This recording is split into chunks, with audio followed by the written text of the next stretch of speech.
Hello everyone, আজকে আমি আমাদের কক্সবাজার ব্লগের ডে 2টা আপনাদের সবার সাথে শেয়ার করব। ডে 2তে আমরা সকাল থেকে কি কি করেছি আর ফাইনালি আজকে আমরা সমুদ্রে গিয়েছিলাম। সারাটা দিন আজকে আমরা বিচে আর পুলে কি কি করেছি, দেন ওশেন প্যারাডাইজের কি কি ফ্যাসিলিটিস ছিল আর তাদের ব্রেকফাস্ট কেমন ছিল, এসব কিছু নিয়েই সাজিয়েছি আমার আজকের ব্লগটা। আশা করছি সবার কাছে অনেক বেশি ভালো লাগবে। So hello everyone, this is Maliha, welcome back to my new blog. ঘুম থেকে উঠেছিলাম আমরা সকাল 7টা বাজে। ঢাকা শহরে এত সকালে একদমই ঘুম থেকে উঠা হয় না। বেসিক্যালি অমিয়ার তো উঠা হয়, বাট আমার একদমই উঠা হয় না। কিন্তু এখানকার যে ওয়েদার, এখানকার যে পরিবেশ, মানে ঘুম থেকে উঠলে যে সুন্দর একটা ভিউ পাওয়া যায়, এটা দেখলে যে কোনো কারো মন ভালো হয়ে যাবে, মনটা একদম শান্তি শান্তি হয়ে যাবে। সত্যি কথা বলতে আমার এখনো এই ভিডিওগুলো দেখে এত শান্তি লাগছে যে বলে বোঝাতে পারবো না। তারপর সকাল সকাল উঠে আমিয়া ফ্রেশ হয়ে নিচ্ছিল। আমি কিন্তু তখনও ঘুম থেকে উঠিনি। আমার সকালে না ঘুম থেকে উঠতে একটু কষ্ট হয়, বিকজ আমি সবসময় লেট করে উঠে ইউজ টু। যাই হোক, তো আমি এখানে ওর জন্য দুইটা কিউট কিউট টি শার্ট নামিয়ে নিয়েছিল। একটু কনফিউজ ছিল যে কোন টি শার্টটা পরে অ্যাকচুয়ালি ব্রেকফাস্টে যাবে। সকালবেলা আমরা ব্রেকফাস্ট করার সময় তেমন কোনো রেডি হই না, জাস্ট একদম সিম্পল ভাবে একটু সিরাম আর সানস্ক্রিন লাগিয়ে হালকা পাতলা একটু রেডি হয়ে গিয়ে ব্রেকফাস্ট করতে চলে যাব। আর আমাদেরকে এই কিউট টি শার্ট দুইটা পাঠানো হয়েছিল চুজ ইয়োর কমফোর্ট এই ফেসবুক পেজ থেকে। আপুর একদমই ছোট একটা পেজ, সবাই কিন্তু আপুর পেজটাতে অবশ্যই গিয়ে লাইক দিয়ে আসবেন। আর আপুর পেজে কিন্তু টি শার্টের উপর এখন চলছে স্পেশাল ডিসকাউন্ট। যারা যারা অর্ডার করতে চাও এখনই কমেন্টে দেওয়া পেজ লিঙ্ক থেকে তোমাদের অর্ডারটা এখনই কনফার্ম করে ফেলো। টি শার্টগুলো কিন্তু খুবই কমফোর্টেবল ছিল আর আমরা এই টাইপের টি শার্ট খুবই পছন্দ করি। সো এই তো আমিও ঘুম থেকে উঠে একদম তাড়াতাড়ি করে রেডি হয়ে গিয়েছি। আর রেডি হয়ে আমিয়াকে বললাম যে দুই একটা পিকচার তুলে দাও, কারণ সারাদিনে টাইম পাওয়া যায় কি যায় না বলা যায় না। তো ফুপিদেরকেও কল করলাম, ফুপিরা কিন্তু এখনো কেউ ঘুম থেকে উঠেনি। ফুপিদের উঠতে উঠতে আরো অনেক বেশি লেট হবে। ওশেন প্যারাডাইজের ব্রেকফাস্ট টাইম ছিল সকাল 7:30 থেকে 10:30 পর্যন্ত। সো একটু তাড়াতাড়ি ঘুম থেকে উঠে তাড়াতাড়ি যেতে হতো। ফুপিরা প্রতিদিনই 9টা বাজে ব্রেকফাস্ট করতে গিয়েছে। আমরা যখন গতবার এসেছিলাম, গতবারও আমরা 8টা বাজে গিয়েছি, এইবারও আমরা 7টা বাজে উঠে রেডি শেডি হয়ে 8টা বাজে গিয়েছি। আমরা যখন ব্রেকফাস্ট করতে এসেছি, ব্রেকফাস্ট এরিয়া মোটামুটি ভরাই ছিল। এখানে একটা ক্লিয়ার স্যুপ ছিল। আমি তোমাদেরকে একটু ব্রেকফাস্টের আইটেমগুলো আগে দেখিয়ে দিই। এখানে লুচি ছিল, নান ছিল, পরোটা ছিল, সাদা পোলাও ছিল, এখানে সুজির একটা হালুয়া মেবি ছিল, চাউমিন ছিল, তারপর আরো টুকটাক ছিল। চিকেনের জাস্ট একটা আইটেম ছিল। আমি তোমাদেরকে একটু একটু করে ব্রেকফাস্টের আইটেমগুলো দেখিয়ে দিলাম। আমি এখানে সবার ফার্স্ট একটু নান নিয়ে নিলাম। তারপর এখানে গিয়ে ডিম ভাজি ছিল। পরোটা নান দিয়ে খাওয়ার জন্য এখানে ডাল, ভাজি, আলুর দম ছিল আর চিকেনের একটা মাত্র আইটেম ছিল। আইটেমগুলো এখানে মোটামুটি একটু কমই ছিল। আর এখানে ওটস ছিল। আমি একটা জিনিসই সাজেস্ট করতে চাই, এখানে মিট আইটেম যদি আরো একটা রাখা হতো তাহলে একদমই পারফেক্ট হতো। এমনিতে কিন্তু ব্রেকফাস্টে আমরা সবাই ইউজুয়ালি এই আইটেমগুলোই খেয়ে থাকি, এর থেকে খুব বেশি কিছু ব্রেকফাস্টে কিন্তু লাগে না। যাই হোক, এখান থেকে আমরা আমাদের পছন্দ মতো কিছু আইটেম একদম অল্প অল্প পরিমাণে নিয়েছি। আসলে ঘুম থেকে উঠলে এত বেশি কিছু খেতে ইচ্ছা করে না, আর এত সকাল সকাল ব্রেকফাস্ট করার অভ্যাসই নেই। আর এখানে ডেজার্ট আইটেমের মধ্যে আমার কাছে লিটারালি নেওয়ার মতো তেমন কিছু মনেই হয়নি। এসব জিনিস আমি খাই না। এখানে জাস্ট ব্রেডের কয়েকটা ভ্যারাইটি ছিল, মানে ব্রেডের অনেক ধরনের ভ্যারাইটি। ব্রেড আমি তেমন একটা পছন্দ করি না, তাই নেইনি। আমি জাস্ট এখানে নিজের জন্য ছোট একটা ক্রসন্ট নিয়েছিলাম আর একটা ডোনাট নিয়েছিলাম। ডোনাটগুলো একদমই ভালো লাগার মতো ছিল না। ডোনাটের ভিতরে আসলে চকলেট ফিলিং টাইপের এই টাইপের কিছু বা চকলেট কেক টাইপের কিছু যদি থাকতো ডেজার্ট আইটেমের মধ্যে তাহলে আসলে ভালো হতো। আম্মু আর সামাইরা আজকে দুইজনের কেউই ব্রেকফাস্টে আসতে পারেনি। সামাইরাকে অনেক ঘুম থেকে উঠানোর চেষ্টা করেছিলাম, বাট ও ঘুম থেকে উঠতেই পারছিল না।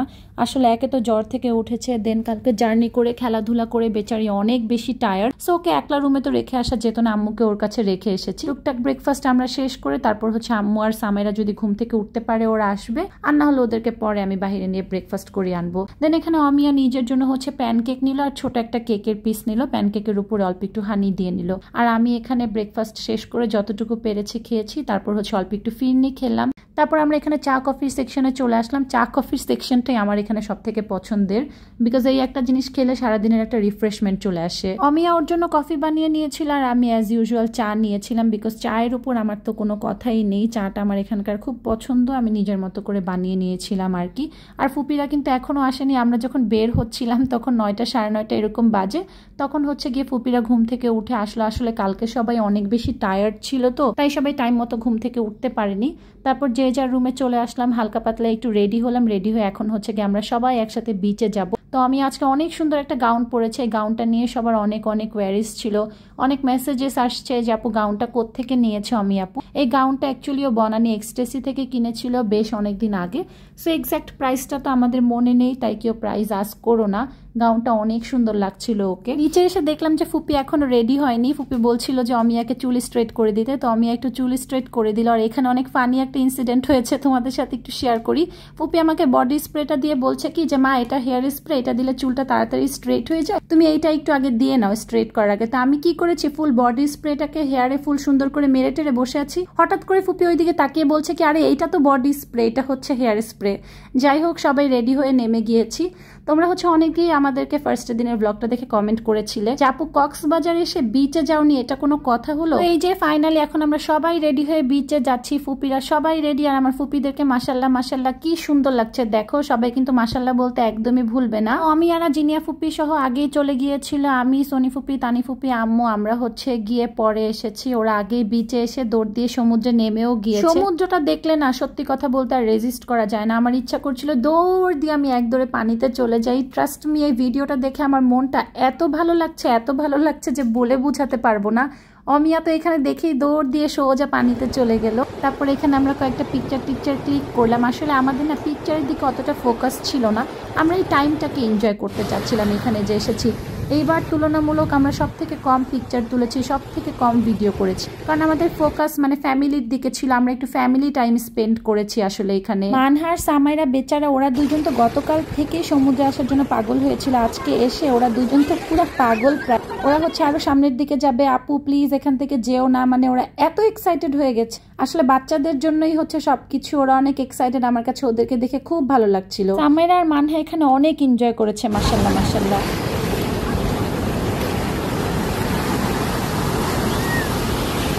বিচে অনেকক্ষণ আমরা পানিতে ভিজেছি, তারপর সবাই সাইডে চলে আসছে। এখন আমি সেই ভাইরাল আনারকলি ফলটা খাবো।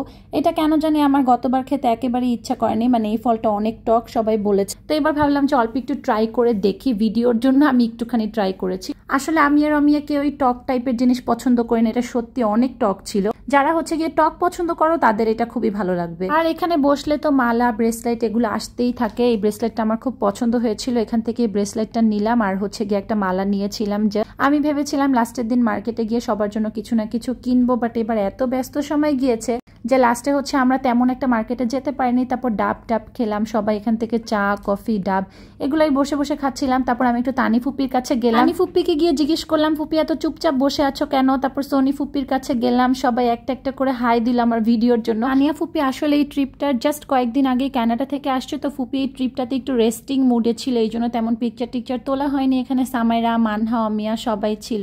সবাই এখান থেকে খাওয়া দাওয়া শেষ করে আবার অটোতে করে আমাদের হোটেলে ব্যাক করলাম, বিকজ ওরা সবাই হচ্ছে ওদেরকে সমুদ্র থেকে উঠানোর পরে ওরা দুজন লিটারালি পাগল হয়ে গিয়েছে যে এখনই পুলে নামবো। আসলে ওরা দুজন না, আমি আর অমিয়া পাগল হয়েছিলাম যে এখনই পুলে নামবো। তারপর সবাই যে যার মতো রুম থেকে ড্রেস চেঞ্জ করে আসলাম, বিকজ এই গাউন পরে যদি পুলে নামি তাহলে হচ্ছে গিয়ে হবে না। ফুপিরাও সবাই হচ্ছে উপর থেকে যে যার মতো ড্রেস চেঞ্জ করে পুল এরিয়াতে চলে আসছে। আজকে আমরা ফ্যামিলির একদম যতজন ছিলাম সবাই পুলে নেমেছি একসাথে। এখানে আম্মু বলছিল যে জাওয়াত ভাইয়ের সাথে আম্মুকে একটা ভিডিও করে দেওয়ার জন্য। তারপর অমিয়া হচ্ছে গিয়ে আম্মুকে আর জাওয়াত ভাইকে কয়েকটা ছবি তুলে দিল।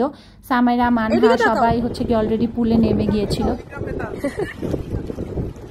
মানহা হচ্ছে পানিতে নেমেই এখানে আমার পিঠে উঠে গিয়েছিল, তো জাওয়াত ভাই খালি বারবারই বলছিল বিক্রম বেতাল। যাই হোক আমরা কাজিনরা মিলে অনেক মজা করেছি। তানি ফুপি সামাইরাকে একটু সুইমিং শেখানোর ট্রাই করছিল।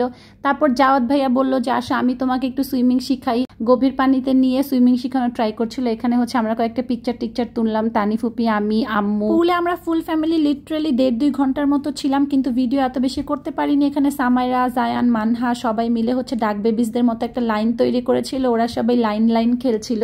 তারপর অমিয়া বেচারি কোনো ভিডিওই করতে পারেনি পুলে, তা আমি বললাম তুমি আসো আমি তোমাকে একটা ভিডিও করে দিই, যতটুকু তোমাদেরকে দেখানোর জন্য ভিডিও শুট নিয়েছি আর কি। এখানে হচ্ছে আমাদের বিগ ফ্যান আমাদেরকে এই ভিডিওটা করে দিয়েছিল। বিগ ফ্যান মানে হচ্ছে গিয়ে জিনিয়া ফুপির ননদ। ওনাকে কেন বিগ ফ্যান বলেছি এটা হচ্ছে পরের ভিডিওতে তোমাদেরকে বলবো। এখানে সামাইরা মানহার জায়ানের জন্য আমরা জুস নিলাম, ওরা পুলে জুস খেয়ে তারপর আবার সেই লাফালাফি শুরু করে দিল। যাই হোক আজকের ভিডিওটা এই পর্যন্তই ছিল। ভালো লাগলে কিন্তু পেজে লাইক কমেন্ট শেয়ার করতে একদমই ভুলবেন। আল্লাহ হাফেজ।